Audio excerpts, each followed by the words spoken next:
dia a todos. Meu nome é Marina. Estamos iniciando aqui mais um webinar do canal do Padua Faria Advogados. Aqui no nosso canal nós temos uma verdadeira biblioteca de conhecimento jurídico para empresas e para administração de patrimônio. No vídeo de hoje, nós vamos tratar de um tema de natureza trabalhista.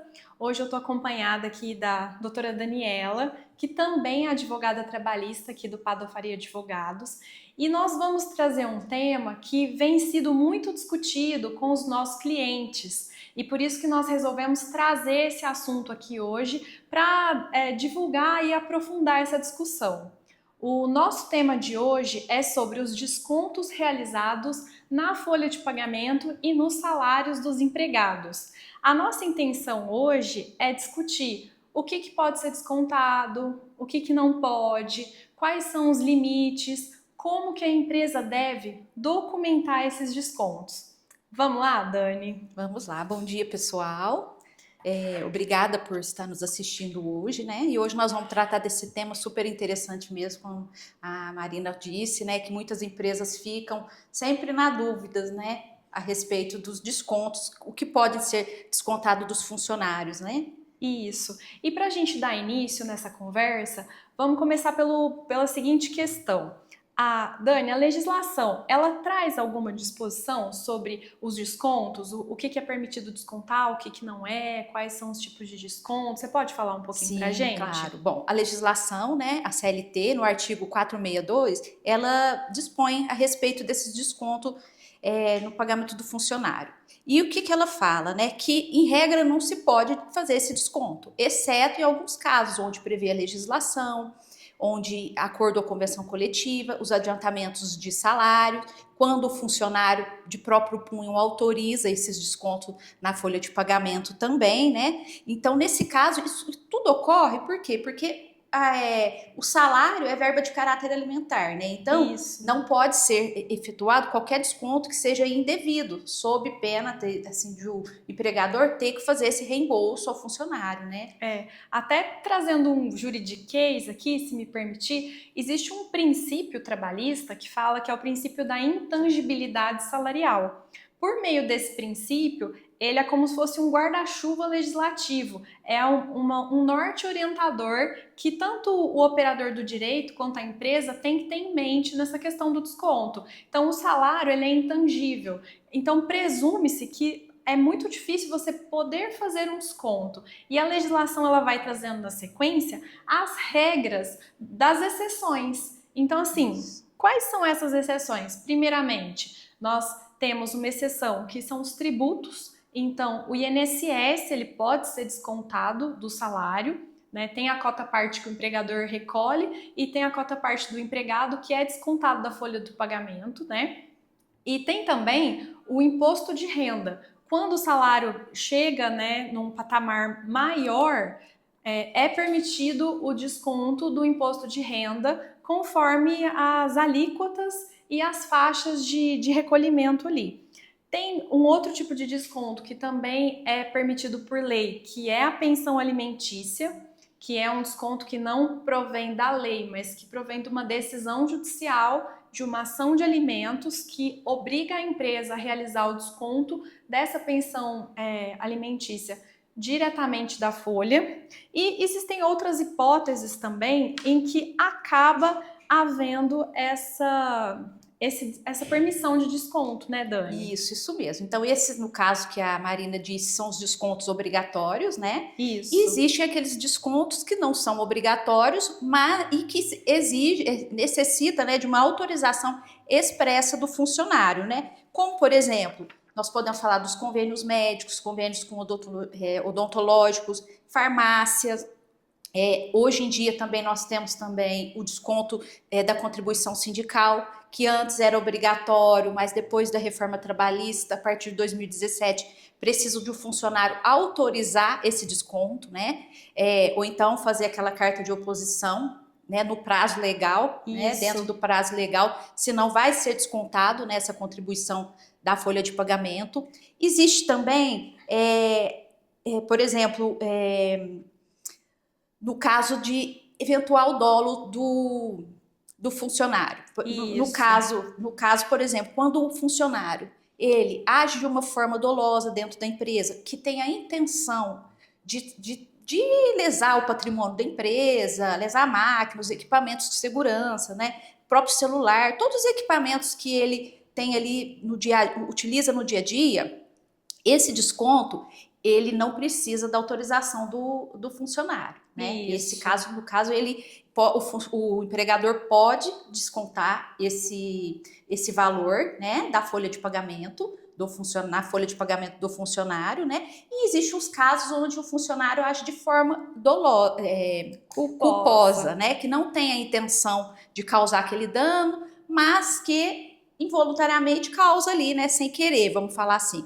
Nesse caso, o que tem entendido a jurisprudência? Entende que o empregador pode realizar esse desconto, só que desde que o funcionário autorize expressamente. Então não basta, é cumulativo, não basta ter só o dano e ficar ali comprovado, que um dos requisitos tem que ficar esse dano comprovado, o empregador precisa fazer aquela investigação, deixar documentado, não basta só falar, o funcionário causou prejuízo na minha empresa. Não, tem que ficar documentado e, além disso, tem que ter autorização dele nesses casos para estar efetuando o desconto. Porque se não tiver autorização, mas tiver comprovado o dano ali, não pode ser descontado. Ele pode ser, o funcionário, através de uma ação trabalhista, a empresa pode ser compelida a estar devolvendo esse desconto que passa a ser indevido, né? Uma restituição de uma desconto restituição, indevido. isso mesmo. E é engraçado, né? A gente percebe que no dia a dia as empresas elas acabam precisando realizar o desconto, seja porque o funcionário ele acabou estragando algum equipamento, causando algum dano à empresa, tomando alguma multa de trânsito, utilizando um veículo da empresa, Sim. que foi uma coisa que a gente até conversou bastante antes de gravar esse vídeo, que é uma coisa que acontece com frequência. Porém, um cuidado que não é tomado com muita frequência é a questão da documentação. Então, assim, igual você falou da parte da investigação, então, elaborar um termo de desconto, por exemplo, uma quebra de uma máquina. Qual que foi essa máquina? Por que isso foi causado? Fazer 2 orçamentos para o conserto dessa máquina. Tudo isso para documentar esse desconto que está sendo realizado no salário do empregado. Isso. Porque senão ele pode ser, se o funcionário depois futuramente ingressar com uma ação, se não tiver todos esses, vamos falar, esses procedimentos, o empregador vai ser compelido a devolver, né?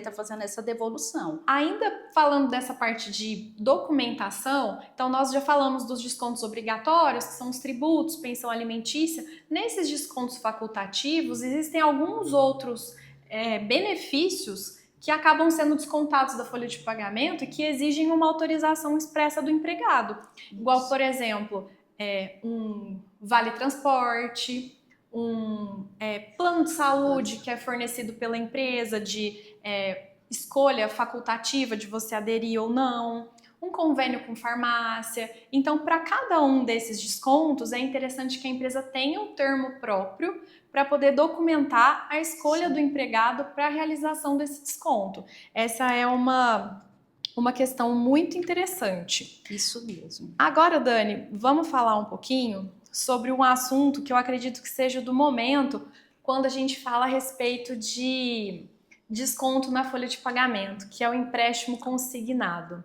Então, assim, nós vemos percebendo que nos últimos anos teve essa autorização do governo, inicialmente com uma medida provisória, que depois foi convertida em lei, para permitir um empréstimo consignado em folha de pagamento, que é o que tem sido chamado de empréstimo CLT, empréstimo de FGTS, muitas questões nesse sentido. E o que a gente tem observado, até para trazer aqui para o nosso público? Esse empréstimo CLT, ele é contratado pelo empregado diretamente pelo aplicativo da carteira de trabalho.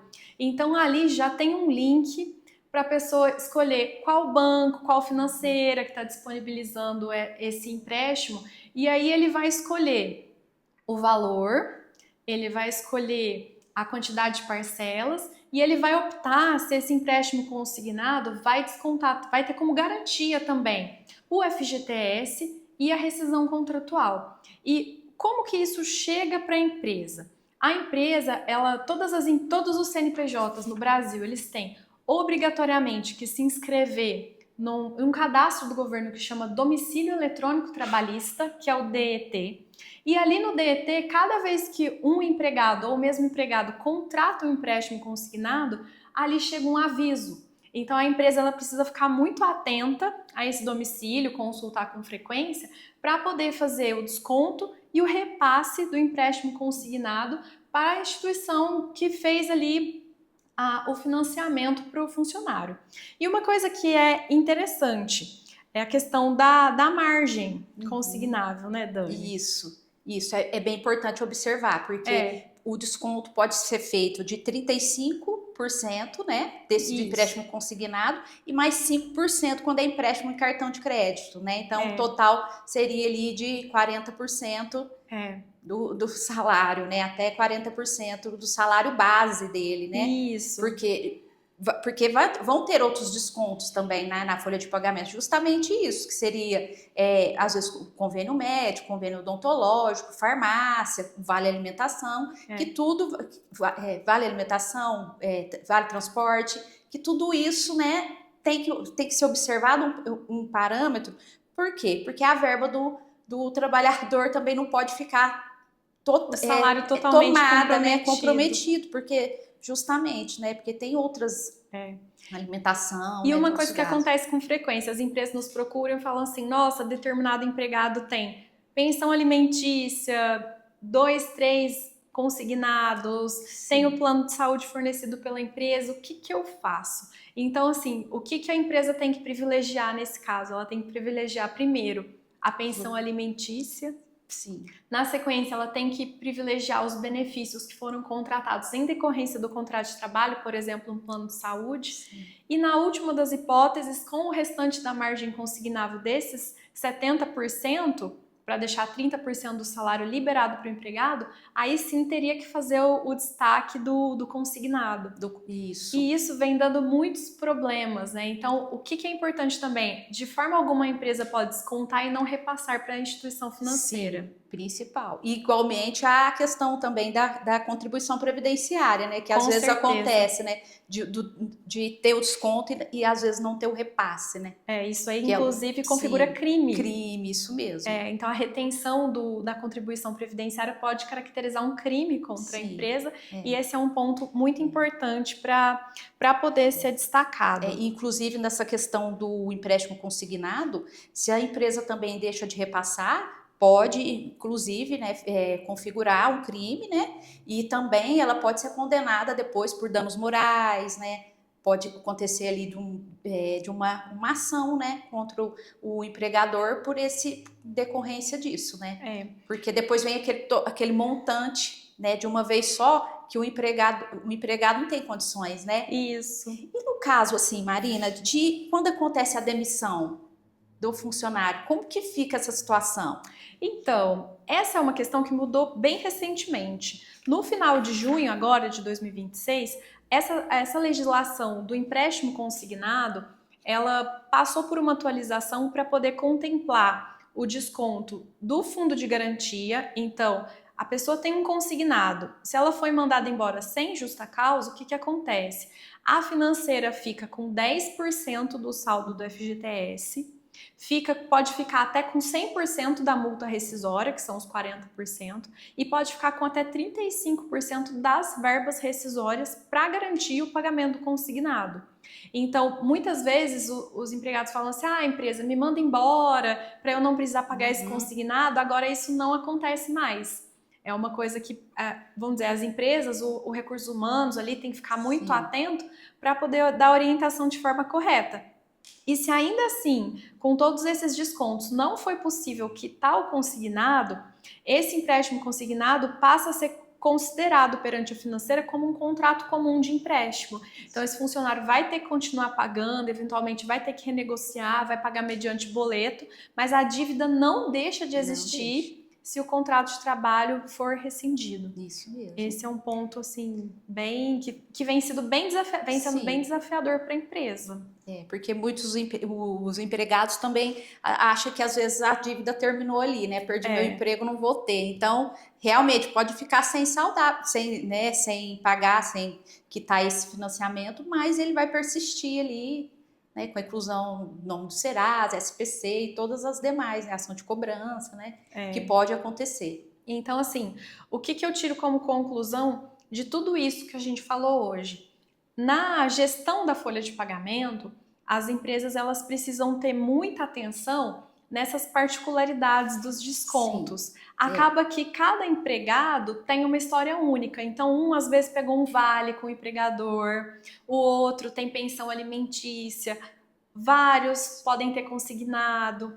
Alguns optam pelo vale transporte, outros não. Então a empresa ela precisa ter uma verdadeira gestão desses descontos para não cometer erros e não expor a empresa a um risco de uma ação trabalhista para a restituição desses descontos indevidos. Isso mesmo. Está observando o 70% do salário base ali, né? Que no mínimo 30% para o funcionário poder sobreviver, né? Vamos ver, viver com as despesas, né? Outras despesas que ele tem. Então tem que observar de fato para não virar um desconto até indevido, né? Transformar um desconto que seria legal e devido, né? Num desconto indevido, né? Então a gente fala muito a respeito da questão da autorização. Hoje é importantíssimo, né? As empresas estar revendo os contratos de trabalho, já fazer quando na própria admissão, já fazer um termo de autorização para o funcionário. De determinados descontos. Sim, de determinados descontos, desses legais, né, dos obrigatórios, e esses que vierem a ser por o adiantamento, né, o convênio médico, vale transporte, que é principal. Até inclusive, né, e observar muito essa questão do dano.